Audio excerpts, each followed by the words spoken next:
Jesse Goldberg-Strassler, joined by Lansing Lugnuts second baseman Cavan Biggio. First, I saw you played 4 years of baseball, 4 years of football throughout high school. How did football help out baseball? How did baseball help out football? I think whenever a player can play two different sports, I think it helps them with both sports, just in the aspect where you're not just focusing on one sport. Baseball is year-round as of right now, but back then in high school it was good to, take like a fall off of baseball and just concentrate on football. And the mentality of teamwork that comes with football and all the hard work, I think it toughens you up as a baseball player, especially when things are going your way, and especially like in a minor league season where you got a ton of games and you just need to grind it out. I think football helps out a lot. What positions did you play in football? I played wide receiver and safety in high school. Did you play any other sports when you were younger? Yeah, I played basketball. I ran track. I think that's about it. Was it tough for you to start narrowing down those sports, or did you always know baseball's your sport? It was always baseball and football, but once I got to high school, I was pretty good at football, but I just noticed that I had a future in baseball, and I love both sports, but I knew my future was in baseball, so it led me to a great university in Notre Dame, and just fell in love with the sport. Before we get to Notre Dame, I was reading about your high school team. Your father's coaching you, Connor's on the team. How good was St. Thomas? Oh, we were really good. Not just me and my brother. We had studs. We had a few guys drafted, a bunch of Division I guys, and we had a pretty good coach. So, we were able to snag a few state championships back then, and we were a really good team, and it was a lot of fun to play for. How did you come to Notre Dame? My brother, he was a junior at the time of my freshman year, so it was an easy decision to put Notre Dame in the mix. I've been a Notre Dame football fan my whole life, and when it came down to the opportunity to play baseball for Notre Dame, I had a lot of other good schools to look at, but in my heart was at Notre Dame, so it was just a very special place. Did Connor help out the recruiting, or was it more like you said, that's where I want to play if I have my choice? No, Connor didn't have any say in it. Actually, he wanted to stay out of it because he didn't want to put any pressure on me if I didn't decide to go to Notre Dame. But it was my choice 100%. From day one at Notre Dame to where you finished and were drafted, how did you grow as a baseball player? I grew a ton, not just as a baseball player, but as a person, and helped me to grow on the baseball field as well.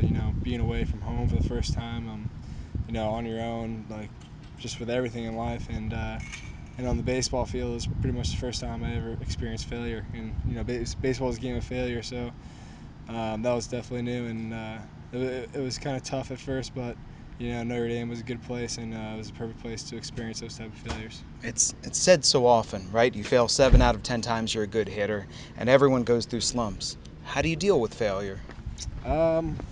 You just gotta take it one at bat at a time. You gotta take the positives during the negatives. The batting average, it's a trap. If you square up 4 balls in a game, you go 0 for 4.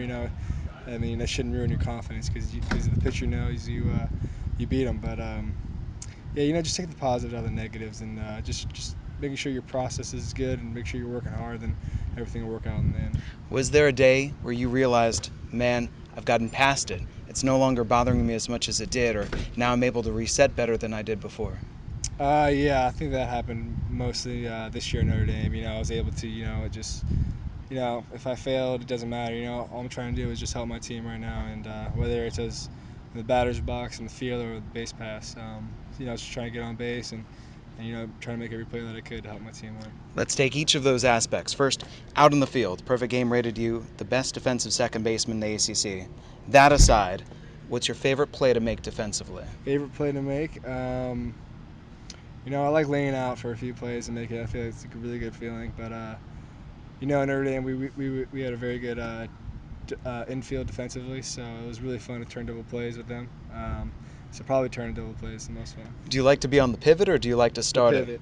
I like the pivot the best. How tough was it to learn how to pivot? What goes into it? First of all, you just got to read the throw. You can't predetermine how you're going to turn it because there's different ways where you're going to bring your right foot over, or bring it right or back. So it all determines on your shortstop and your third baseman. And once you're in communication where you tell them where you want the ball, then you can kind of have a thought of where the ball is going to be. So it's all by the throw. Let's talk base running. What goes into being a quality base runner? You don't have to be fast to be a good base runner. If you know how to run the bases, then you're a good base runner, even if you're a slow guy. Just constantly knowing the situation, how many outs there are, what do I need to do to score. And it's not necessarily stealing a base. It's maybe getting a dirt ball read or tagging on a deep fly ball to the outfield. Yes, just knowing your situation is the biggest part and biggest aspect, and knowing your speed and who the batter is hitting and who's on deck and just all those type of situations. I'll talk to the guys here, for example, an Andrew Guillotte or a Lane Thomas, about what they're watching for. And they tell me that they're trying to pick up a key with the pitcher. How quickly can you pick up whatever it is that you're looking for with the pitcher? Well, you're constantly looking at the pitcher when you're in the dugout, and once you get on base, you should probably have a pretty good idea of what I need to look for when I'm on first or second. So, once you see one pitch, or maybe you don't even need to see a pitch, it's mainly getting it seen in the dugout before it happens. All right, base running, defense down, hitting. What's your plan when you go up there to home plate? My plan's always to hit the ball hard somewhere. Working a count, make sure I get my pitch and put a good swing on it, hit the ball hard. If I don't get my pitch, then I get the 2 strikes and I just battle. Hopefully the pitcher makes a mistake and I can put a good swing on it or work a walk and on base. Does the name Steve Springer mean anything to you? Yeah, he does. I hear you say batting average is a trap. I hear you say hit the ball hard. I'm going, I've heard these words before.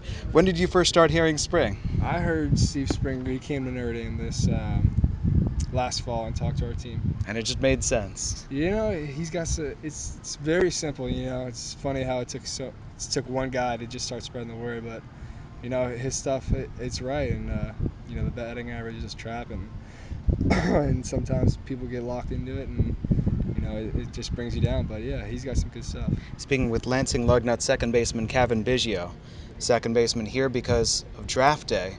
Where were you on draft day? I was at home with my family. Were you expecting a round? Were you expecting a major league team? I had a few teams in mind, probably about 8 or 9 teams that were probably going to take me, mostly around 4 teams. But the Toronto Blue Jays were not one of those teams that I thought was going to select me. But they called me late in the 4th round. They told me that they would want to take me in the 5th round, and I said absolutely. And it was a really good feeling. How well did you sleep the night before? It was kind of a tough night. I was just trying to think what was going to happen the next day and trying to predetermine what could happen. So, but I was pretty comfortable with how it was going to go. Whichever team wanted me, I was going to be happy to play for. So I was happy as the Blue Jays. And then there's that great story that when it's actually announced, Cavan Biggio, Toronto Blue Jays, you know the voice who's saying that. Total surprise to you?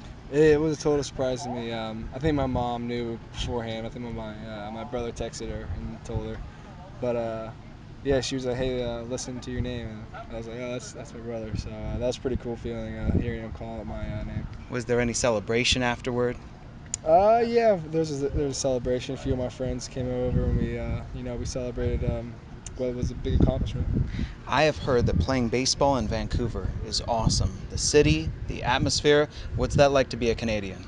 Oh, it was really cool, especially being your first team in pro ball. You hear about minor leagues, how it's a grind, and how, it's not really that big of a crowd, so you really get to like double A, triple A. But to be in a short A, single A season, and have that type of crowd and those fans into it every game, no matter what, they don't really care how you're doing. It's just they want you guys to win, and it was a pretty cool city to be around, first of all, and it was a really good first experience.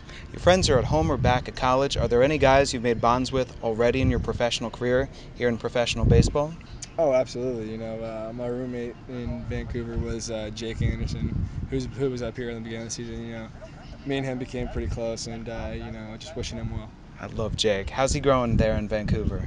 He's doing good. He had a home run last night, so that's good. Excellent. And let me ask you, after the season, it's been a long year. How's your energy level? Honestly, it's been a grind the past week, but I'm loving it.